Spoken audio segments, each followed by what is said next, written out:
What's up, y'all? Episode 7. So, what do we got for y'all today?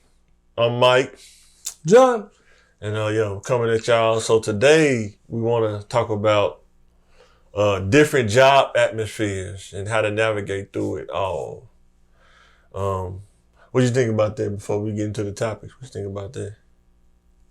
Different job atmosphere. Yeah, I mean, so we worked together on some jobs when we was younger, and we could see some of the different atmospheres. It's like sub atmospheres inside of bigger atmospheres. Like say we worked at the hospital. You had the hospital, then you had this department, that department, this department, that department.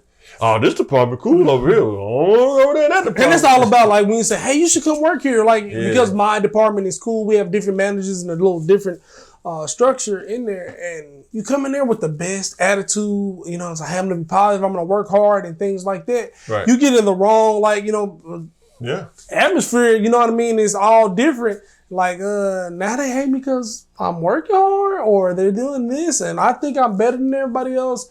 Whether it's positive or negative, if you get into the wrong culture, you know what I mean, you can develop bad work habits, you know what I mean? But a good one, you can develop really good work habits and things like that, and it can really help you grow and learn and understand. Or you can be in this weird competitive type of environment. An asterisk in there, most of the time when you go on an interview, they don't tell you about what atmosphere you're coming into.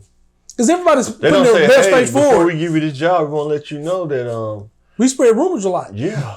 We micromanage you a lot. We want to know everything that you're doing. Yeah.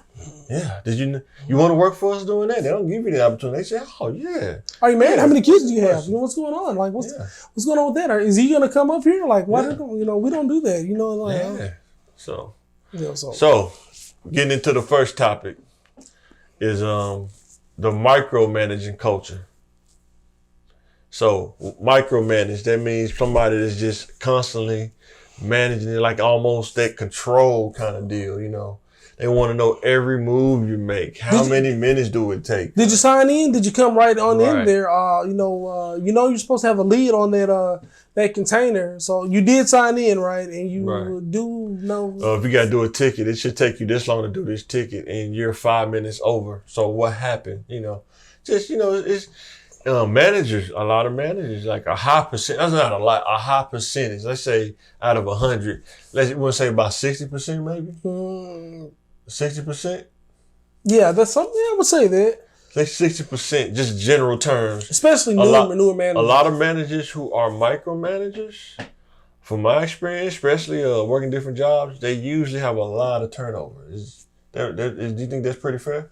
Yeah, that's one of the main contributing factors to a high turnover is usually bad managing, and a lot of times the signs of a bad manager is the micromanaging, not letting your employee breathe or let them do or bring value to your team, because you have to manage everything you do. If you're going to micromanage everything they do, you should probably do it yourself. If you're going to sit every step, that's A, right? Well, B. Yeah. But make sure you put that C right there, and you start with the C with this. So, are you done with that D yet? Yeah. So, when we talk about how to navigate through being micromanaged, you got to look at both sides of the fence. There's the one side of the micromanager, and there's the other side of the person that needs to be micromanaged. Like, do you do the job, or do you have to be reminded every so often to do your job, what you're supposed to be doing? Do you come to work on time, or do you come to work 5 minutes late? You come to work at 8, but you got to go get breakfast in the breakfast line, and then you don't really get started about 8:15. And then the manager like, man, you're supposed to start at 8, but you start at 8:15. But how to beat the micromanagement, how to navigate through that is you got to dot your I's and cross your T's. If you know how somebody operate, that's half the battle. Yeah. I mean, like in football, if I'm a cornerback, if I know how this receiver operate, that's half the battle. Now, I just got to execute on guarding this person. Like if a receiver good at running routes, that means I really need to do my homework and watch what routes he runs instead of just a receiver that run a go route. Same way with the micromanagers. A lot of managers that micromanage, you have to understand how they operate without the emotion. they talk about that at jobs now. Emotional intelligence is crazy. Relationships too, that's all work. Emotional intelligence, but being able to understand what you're dealing with and not get caught up in the emotion of it.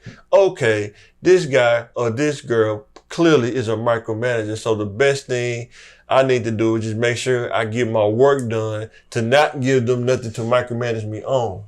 Because one thing about micromanage, if you don't get them nothing to micromanage you on, most of the time, they will not bother you unless they're just one of those kind of people, a pessimistic person.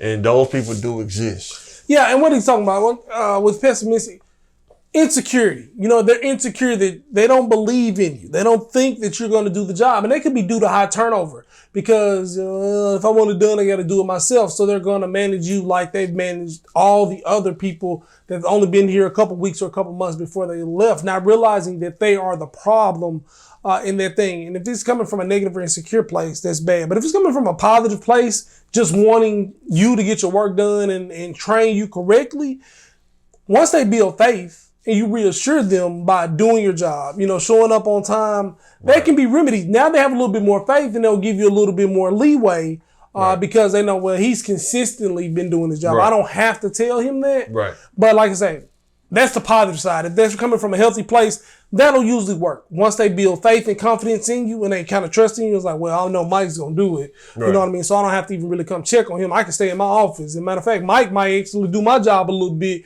as in kind of run some of the other people because I trust his knowledge and his work ethic. Right. But that's only if they're good ones. Like some of them, they'll just give you more stuff and they'll just continue to do that. So did you get the report? I've been working here for a year now. Of course, I've got the report. They're due every Monday. You know what I mean? Yeah, but they're still going to be like that. You know what I mean? So, but there's just a couple of things that you can do to kind of try to combat that. If they're healthy. If you psycho like me, I find a way to entertain myself dealing with a person that's a micromanager. Here they come.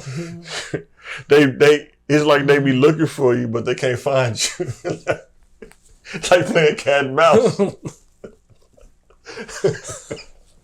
I used to work in this place. This place was small, man. It was small. It was like it was 3 floors, but they had cameras and everything. But I knew that the manager was like that. He was a micromanaging guy. So I would literally I know the building. I mean, I pay attention to detail. I know where I could go, but I knew where to go and they couldn't find me, but I was still getting my work done at the same time. But they would always say, man, I was looking for Michael, man. I could not find him. Where did this dude at? But, and keep in mind, I'm 6'5". How am I really going to hide? But believe me, I did. But that used to entertain me is to really mess with a micromanager because really, if a person's really got some sense, you can't micromanage a person unless that person lets you do that. And you can't let those things irritate you. If you're doing your job, it pays good, but somebody keep asking me, are you done yet? Right. Did you send that email? You know what I mean? Then it's like, I'm about to send it. Could you give me time? I mean, I just got it. Like, you send me email to make sure I got the email that you just sent. Right. I'm just confirming that you got the email that I just sent you. Like, beep, beep. It's like a double beep. Yes, I got the email. When are you going to be able to, well, I mean, I need to read the email before I can, actually do what you're asking me to do in the email, which you haven't gave me time to. But, I mean, sometimes I'm a procrastinator, but once I get good at something, it's another thing that knowing they waiting for email confirmation or you have the assignment done, you know what I mean? And not sending an email until they ask this and that, or end of the day, boop, there it is. All my work. Do. Exactly. I was just wondering if you could send this a little early. I'm looking at the timestamp and you finished quite early. And what's going on with that? I forget. So the bottom line is don't let it get under your skin and make sure you dot your I's and cross your T's. It's like a chess game. You got to know how to play chess against a person that micromanage because that's what they want to do. And another caveat before we close out on this topic is, if a person's been in their position for 12 plus years or something like that, and they've been a micromanager, you have to think about who hired this person. They must like that person doing this. Because if they've been doing this for years and it's been high turnover, but it's almost like nobody says anything. You just work there, you be like, yo, you in a complete turnover because people talk, the streets talk. Yeah, that's like one thing about the maybe Bobby. Oh man, you work in this department, man. You heard about so and so, man. They run a different ship over here, man. You want to work for that? And next thing you just got hired. They done messed up your whole outlook. Like you thinking you got the job of the year.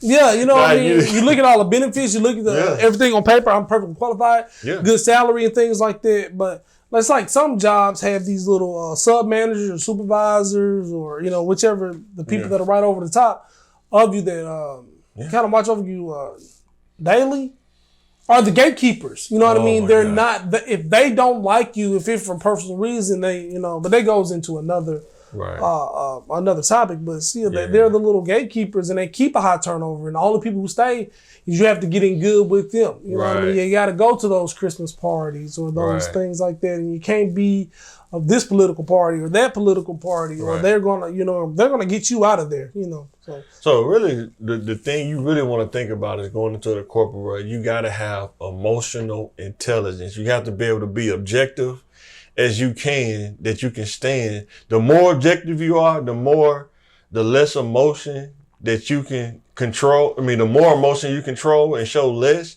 and be objective, I promise you can do way more than what you thought you could.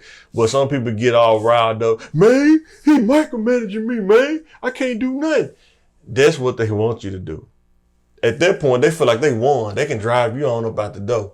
But when you don't give them that pleasure to know that they can drive you, especially a pessimistic person, one of the worst things a pessimistic person hates is a person that don't affect them, a nonchalant person. They can't stand it because they use that as a tactic to get under somebody's skin. Yeah, but when they can't do that, that boils their blood. It's like, man, I can't get to this dude. What in the world do I do to get to this dude? But this dude, he's sitting there telling jokes and everything, man. He don't care. But don't let stuff get under your skin in the corporate world. You cannot take your feelings to work. Before you go to work, analogy, put your feelings in the cookie jar and close it and leave it in the car and go into work and be a professional.